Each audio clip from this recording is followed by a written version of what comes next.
ایرانی پاسداران انقلاب کا دعویٰ اردن میں یعنی جارڈن میں امریکی الرزق ایئر بیس پر 12 بیلسٹک میزائل داغے گئے۔ IRGC کے مطابق حملے میں امریکی فوجی تنصیبات اور جنگی طیاروں کو یعنی فائٹر پلینز کو نشانہ بنایا گیا ہے۔ ایران کا کہنا ہے کہ امریکی کارروائیوں کے جواب میں یہ جوابی آپریشن جاری رہیں گے۔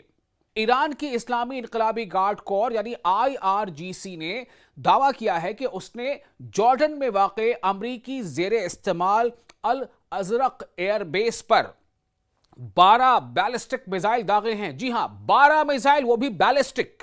یہ ایران کا دعویٰ ہے اور IRGC کے مطابق یہ کارروائی امریکہ کی جانب سے ایران پر کیے گئے حالیہ میزائل حملوں کے جواب میں کی گئی ہے۔ IRGC نے اپنے بیان میں کہا ہے کہ اس کی ایرو اسپیس فورس نے امریکی فوج کے اہم اہداف کو نشانہ بنایا، جن میں جنگی طیارے یعنی فائٹر جیٹس اور کمانڈ اینڈ کنٹرول سینٹر شامل تھے۔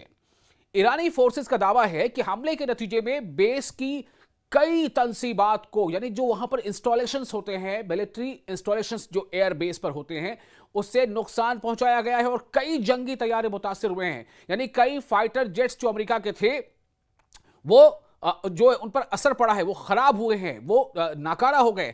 تاہم ان دعووں کی آزاد ذرائع سے فوری طور پر تصدیق نہیں ہو سکی ہے۔ یہ IRGC کا دعویٰ ہے کہ ہم نے نقصان پہنچایا ہے۔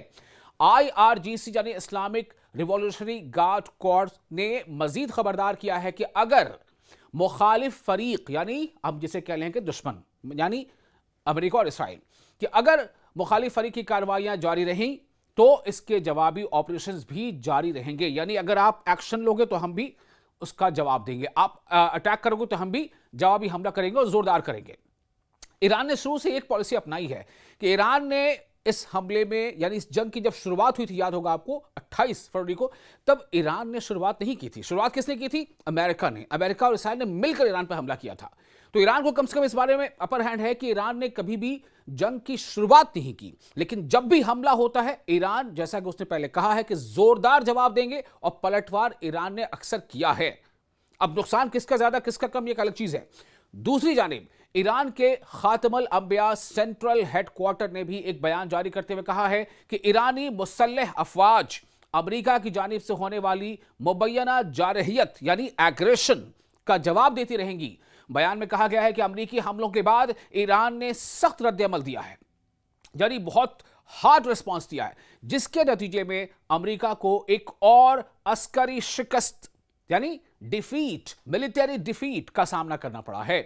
ایرانی اعلیٰ عسکری قیادت یعنی ملٹری لیڈرشپ جو ہے، اس نے اس عزم کا بھی اعادہ کیا ہے کہ ملک کی خود مختاری اور سلامتی کے خلاف کسی بھی اقدام کا بھرپور جواب دیا جائے گا۔ ادھر جمعرات کی صبح جاری ہونے والے بیانات میں IRGC اور ایرانی فوج نے خطے میں امریکی فوجی تنصیبات یعنی پورے ریجن میں جہاں کہیں بھی امریکہ کی جو ملٹری بیسز ہیں، ایئر بیسز ہیں، ان انفراسٹرکچرز کے خلاف کئی جوابی کارروائیوں کا اعلان کیا۔ ان کارروائیوں میں بحرین میں موجود امریکی فوجی اثاثوں کو بھی ہدف بنانے کا دعویٰ کیا گیا ہے، یعنی ٹارگٹ کرنے کا۔ IRGC کے مطابق اس کی ایرو اسپیس فورس اور بحریہ کسے کہتے ہیں؟ نیوی کو، ٹھیک ہے نا، نوسینا۔ بحریہ نے 2 مرحلوں میں آپریشن انجام دیا، جس کا مقصد ان حملوں کا جواب دینا تھا جو ایرانی ساحلی تنصیبات، سروس یونٹس، قانون نافذ کرنے والے مراکز اور بندر عباس ایئرپورٹ کے اطراف کیے گئے تھے۔ ان سب کے علاوہ ایرانی فوج کے شعبہ تعلقات عامہ یعنی پبلک ریلیشن ڈپارٹمنٹ جو ہے، اس نے دعویٰ کیا ہے کہ بحرین میں امریکی 5th فلیٹ کے ہیڈ کوارٹر کو ایک ڈرون آپریشن میں نشانہ بنایا گیا۔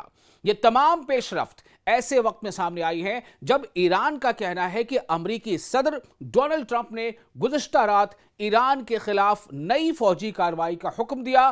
امریکی میڈیا سے گفتگو میں صرف صدر ٹرمپ نے بتایا کہ امریکی افواج نے حالیہ حملوں میں 49 یعنی 49 ٹام ہاک میزائل فائر کیے۔ خطے کی صورتحال تیزی سے بدل رہی ہے اور مختلف فریقین یعنی جو اس میں جو ہم کہہ سکتے ہیں کہ دشمن یعنی ایران کے لیے دشمن امریکہ، امریکہ کے لیے دشمن ایران، تو یہ جو پارٹیز ہیں اور دوسری طرف ساتھ میں تو اسرائیل ہے ہی، تو فریقین کے دعووں اور بیانات پر عالمی برادری کی گہری نظر بھی ہے، چونکہ جتنا یہ معاملہ سنگین ہوتا جائے گا، گمبھیر ہوتا جائے گا، اس کا اثر دنیا کے لگ بھگ ہر ملک پر پڑے گا۔